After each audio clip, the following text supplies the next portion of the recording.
¿Quién como Dios? Nadie como Dios, querida familia misionera del amor de Dios. Tengan ustedes un bendecido día en el Señor. Hoy jueves 4 de julio del 2024 contemplamos el Evangelio, pues según San Mateo capítulo 9 versículo del 1 al 8. En aquel tiempo subió Jesús a una barca, cruzó a la otra orilla y fue a su ciudad. Se presentaron un paralítico, acostado en una camilla. Viendo la fe que tenía, dijo al paralítico: Ánimo, hijo, tus pecados están perdonados. Algunos de los escribas se dijeron: Este blasfema. Jesús, sabiendo lo que pensaban, les dijo: ¿Por qué pensáis mal? ¿Qué es más fácil decir: tus pecados están perdonados, o decir: levántate y anda?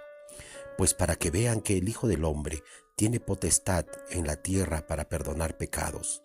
Dijo dirigiéndose al paralítico: Ponte en pie, coge tu camilla y vete a tu casa. Se puso en pie y se fue a su casa.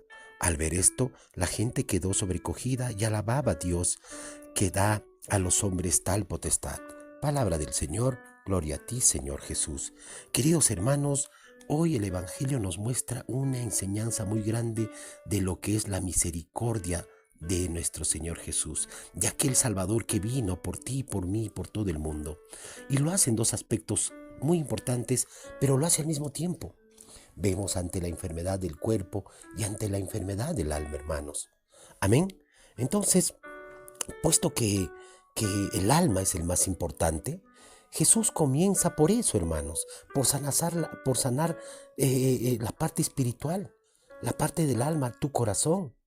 Sabe que el enfermo está arrepentido de todas sus culpas, de todos sus pecados, quizás de todos sus momentos de vida hasta esa fecha, pero ve su fe y la que de quienes le llevan, y le dice: ánimo, ánimo, hijo, tus pecados te son perdonados. Ante esto vemos cómo los judíos, que no entendían mucho de medicina, como casi nadie en esa época, pensaban pues que muchas enfermedades venían a causa por la vida pecadora del enfermo. Es así que siempre ellos unían la enfermedad y el pecado. La enfermedad de alguna manera para ellos se convertía pues en castigo de Dios y por la consecuencia del pecado. Pero vemos que Jesús le dice eso: ánimo, tus pecados te son perdonados. Hermanos, nos podemos dar cuenta que lo más importante que el milagro en sí de esa sanación física de aquel paralítico es que, hermanos, por la fe misma de este hombre, Jesús sana primero la salud integral, la salud espiritual y eterna del alma. Amén. Y lo hace perdonando los pecados. La gente y los escribas saben bien lo que quieren, hermanos. Sí, y solamente muchas veces, como ellos buscaban, eran curaciones que faciliten sus vidas y listo. Y eso de que Jesús venga diciendo: oye, tus pecados te son perdonados, como que les transforma su lógica, su forma de pensar. Porque dicen: ¿cómo es que este Señor diga eso? Porque blasfema, donde solo Dios perdona los pecados y este no. Y de alguna manera no aceptan ese cambio, no quieren ese cambio radical. Amén. No se daban cuenta, hermanos, de que las palabras de perdón, esas palabras curativas, sanadoras, son el regalo de Dios, y ese regalo de Dios que nos las ha dado a todos. Amén. Todos podemos pronunciar esta palabra, hermanos. Todos. En eso podemos y debemos de ser como Dios. Perdonar. Así como sea ese montón hecha de perdón y de misericordia, como ese hormigón, como ese cerro, así debemos ser. Amén.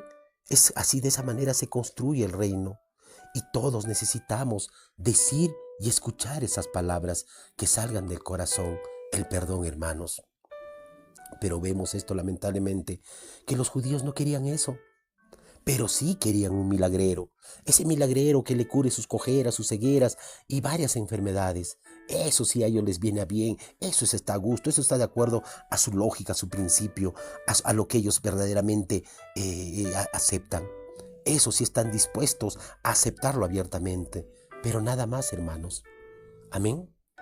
¿Cuántas veces solamente le hemos buscado, tú y yo, a Jesús por nuestras curaciones físicas? ¿Cuántas veces hemos buscado a Jesús y en una oración interesada muchas veces le hemos pedido que nos dé salud? Señor, danos empleo. Señor, danos comida del pan de cada día. ¿Cuántas veces le hemos pedido que nos libere o cure de cualquier miseria financiera, económica, laboral? ¿Cuántas veces hemos estado con Él porque simplemente nos ha dado bienes materiales? Y no hemos recurrido a Él, no hemos recurrido al Dios tan bueno, al Padre tan bueno, para pedirle que sane nuestra alma, que sane nuestras carencias, que sane nuestras miserias que hay en el corazón, que sane nuestros vicios. Amén, hermanos, es que nuestro orgullo, nuestra soberbia, nuestra mentira, muchas veces no la pedimos que la sane y que al contrario nos dé ese regalo maravilloso, hermanos. En vez de pedir muchas cosas materiales, hay que pedirle ese regalo maravilloso de perdonar. Hay que pedir al Señor, dame ese don de perdonar. Dame, Señor, el dar el servir sin pedir nada a cambio. Amén. Digamos como lo dijo San Agustín: Señor, dame lo que me pides y pídeme lo que quieras. Que lo busquemos arrepentidos como aquel paralítico, hermanos, por los pecados que hemos cometido.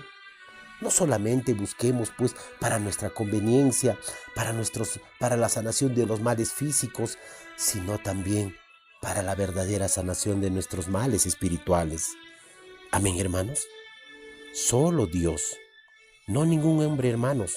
Óyelo bien, solo Dios, nada más en esta tierra puede dar paz profunda en el corazón por el perdón, por ese perdón total. Y definitivamente ese perdón por nuestros errores, de la tragedia más grande que hay en nuestra vida humana, que es el pecado personal, hermanos. Amén. Entonces, hermanos, en este pasaje Jesús nos hace ver la importancia de la comunidad en nuestra vida a través de la conversión, hacer un análisis, una reflexión de nuestra vida. Nos encontramos con un hombre que por sí solo no podía llegar hasta Jesús, este paralítico, pero da a entender en otros evangelios que con sus amigos, quienes han hecho posible que tuviera este encuentro, son los que lo llevan. Cada uno de nosotros puede ser también ese instrumento, hermanos, para llevar a Jesús de aquellos impedimentos, de aquellos que estamos o que están impedidos para hacerlo, empujarlos y animarlos a conducirse a Dios.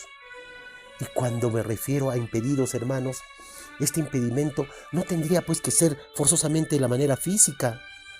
Hoy vemos y nos encontramos con tantos hermanos que debido a la falta de formación religiosa o a experiencias negativas en toda su vida y en toda su fe, se encuentran inválidos, se encuentran paralíticos, se encuentran paralizados, de manera que no pueden caminar hacia una verdadera conversión, hermanos.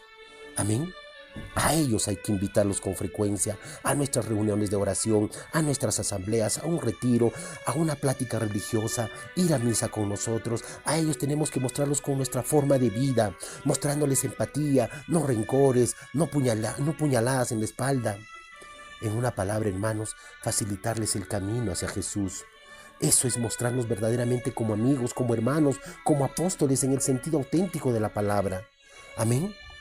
Creo definitivamente que no hay una experiencia más gratificante que el llevar a una persona al encuentro con Jesús, de manera particular, al sacramento de la reconciliación a través de la confesión, donde Él escuchará como este paralítico: ten confianza, hijo, le dirá, y tus pecados te son perdonados. Así le dirá, en el nombre de Jesús, lo que le permitirá de alguna manera, hermanos, levantarse y caminar hacia la luz y no volver más hacia esa oscuridad que le conduce al final a una desgracia. Y finalmente, hermanos, nos podemos dar cuenta que en el Evangelio la gente alababa a Dios por haber dado a los hombres esa potestad. Vieron lo maravilloso que Jesús había hecho, es decir, había perdonado y después había curado. Nosotros no siempre podemos curar, hermanos, pero ¿saben qué sí podemos hacer? Es perdonar. No hace falta, hermano, grandes estudios para aprender a perdonar.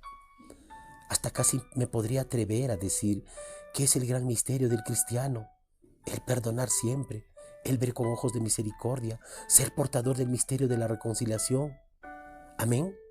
Pues entonces, hermano, hermana, a ver si lo ejercitamos con ánimo tú y yo, hoy y todos los días de nuestra vida, que vivamos, que seamos instrumentos de salvación, que seamos para Jesús ese instrumento, perdonando a los que más nos cuestan. Amén. Señor, dame lo que me pides y pídeme lo que quieras. Amén.